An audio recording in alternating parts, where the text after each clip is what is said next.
Hello friends, कैसे हैं आप सब? बढ़िया।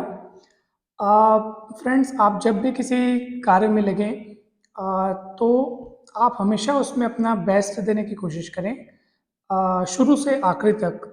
यानी कि कई बार क्या होता है कि जब हम किसी कार्य को छोड़ने लगते हैं, यानी कि हमें पता है कि हम कुछ दिन बाद या कुछ समय बाद इस कार्य से मुक्त होने वाले हैं, तो हम थोड़े ढीले पड़ जाते हैं कि अरे यार, इसको तो अब छोड़ना ही है। तो उस समय हम अपना जो बेस्ट दे सकते हैं वो नहीं दे पाते हैं, जिसकी वजह से हमें कभी कुछ खुद में एक अफसोस होने लगता है। जैसे मैं आपको एक छोटी सी कहानी से इसको समझाने का प्रयास करता हूँ। एक नगर में एक सेठ रहता था और वो बिल्डर था, अर्थात उसका बिल्डिंगें बनाने का, भवन निर्माण का कार्य था। और उसके यहाँ एक व्यक्ति कार्य करता था, एक कारीगर था, जो उसका सबसे फेवरेट था। और वो बहुत सालों से उसके यहाँ कार्य करता था और जिस पर उस सेठ को सबसे ज़्यादा भरोसा रहता था।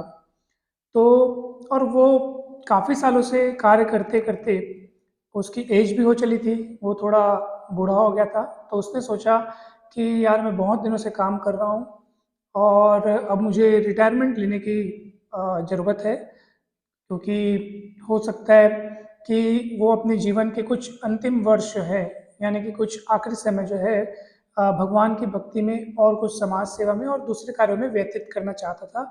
तो उसने अपने सेठ जी के पास वो गया और उसके सामने अपनी बात रखी कि सेठ जी, मैं अपने कार्य से मुक्त होना चाहता हूँ और मैं चाहता हूँ कि अपने गांव जाकर कुछ समाज के हित में कुछ कार्य करूँ और भगवान में भी भक्ति लगाऊं। तो ये बात सुनकर उसके जो सेठ जी हैं वो थोड़े चौंक गए और उन्हें थोड़ा दुख भी हुआ कि बरसों पुराना मेरा इतना कुशल कारीगर मुझे अब छोड़ के जाने वाला है।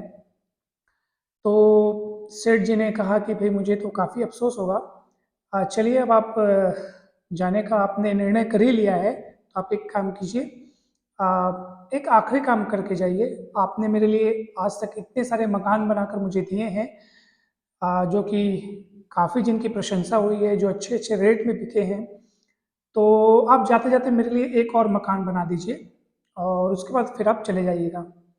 तो वो कारीगर मान गया, बोले ठीक है, अब जाना ही है, अब सेठ जी की आखिरी बात मान लेते हैं और इनको एक मकान बना के दे देते हैं।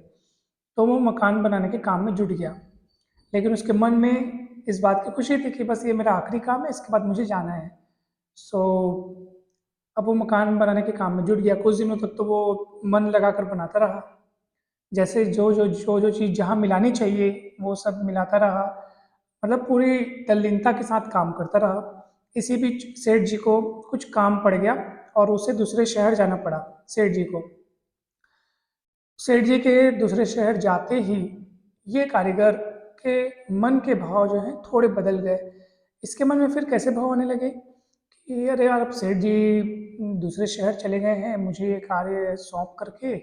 ये मेरा आखिरी मकान है और मैं इसमें इतनी मेहनत कर रहा हूँ, मतलब वैसे ही मेहनत कर रहा हूँ जैसे मैं पहले करता था। जबकि ये आखिरकार ये मकान मेरे बना लेने के बाद भी सेठ जी इसे कहीं ना कहीं बेच देंगे और ये मकान बिक भी बहुत आसानी से जाएगा, क्योंकि सेठ जी की मार्केट में इमेज बहुत अच्छी है और उनका रुतबा भी काफ़ी अच्छा है।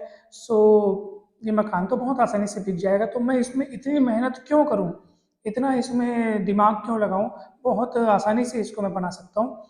लेकिन जैसे आइडियल तरीके से उसने सारे मकान बनाए थे, वैसा अब इसको बनाने की वो नहीं सोच रहा था। यानी उसका मस्तिष्क कुछ अलग दिशा में काम कर रहा था, सीमित सामग्री से इसको बनाने का प्रयास कर रहा था।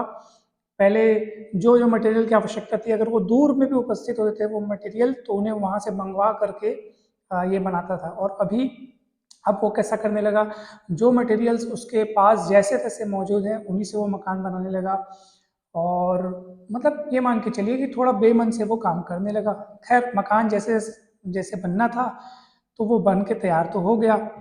मकान निर्माण का कार्य पूरा कंप्लीट होते ही, पूरा अंतिम कार्य पूरा कंप्लीट होते ही, जब उसकी चाबी, जब सेठ जी वहाँ बाहर से आए, दूसरे शहर जो गए हुए थे वहाँ से जब सेठ जी आए और ये कारीगर जब मकान की चाबी उनके हाथों में सौंपने लगा, तो सेठ जी ने क्या किया, कि उनसे चाबी लेकर वापस उन्हीं के हाथों में लौटा दिया और कारीगर से कहा, वास्तव में ये मकान मैं तुम्हारे लिए ही तुमसे बनवा रहा था और मुझे तुम्हें गिफ्ट देना था। तुमने मेरे यहाँ इतने सालों से काम किया है, मेरे लिए अपना पूरा जीवन यहाँ पे दिया है और मुझे इतने इतने अच्छे अच्छे प्रोजेक्ट्स बना कर दिए, जिनसे मैंने मार्केट में काफ़ी मुझे नाम भी मिला और पैसे भी मिले।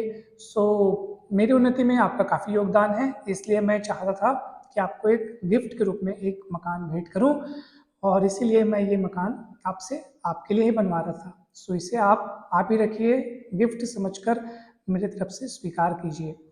सो कारीगर तो पहले तो खुश हो गया थोड़ी देर के लिए कि यार मेरे लिए मकान, लेकिन बाद में उसे जीवन भर इस बात का अफसोस रहा कि जिस तरीके से, जिस मन के भाव से उन्होंने पहले के सारे मकान बनाए थे, उस खुशी से और उस जज्बे से, उस जोश और उल्लास के साथ उसने इस मकान को नहीं बनाया था, क्योंकि उसके मन के भाव बदल गए थे।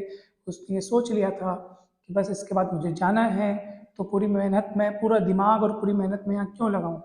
तो मकान तो खैर बनना था तो बन गया, बट एक मन में उसके मलाल हमेशा रहा कि मैंने इसको बेस्ट अपना जो दे सकता था वो क्यों नहीं दिया।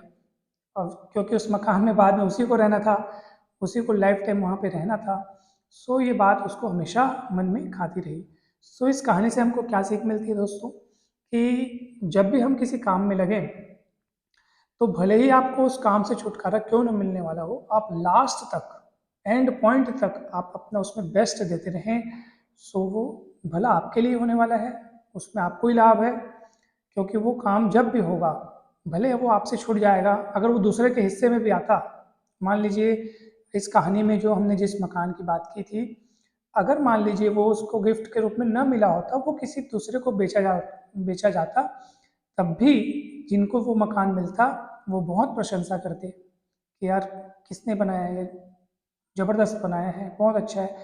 तो आखिर उस बात, तो आपके अच्छे काम की हर जगह प्रशंसा होगी, श्रेय आप ही को जाएगा।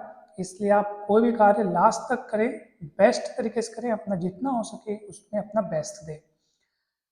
सो कैसी लगी आपको ये कहानी, कैसी लगी ये बातें, ज़रूर कमेंट करके बताएं। और वीडियो अच्छा लगा हो तो ज़रूर लाइक करें, शेयर करें। और भी ऐसे छोटे छोटे टॉपिक्स पर वीडियो मैं बनाता रहूँगा। आप भी अपने मन से टॉपिक्स के कुछ सुझाव मुझे दे सकते हैं ताकि मैं उन पर वीडियो बनाऊँ। आप सबका बहुत बहुत धन्यवाद।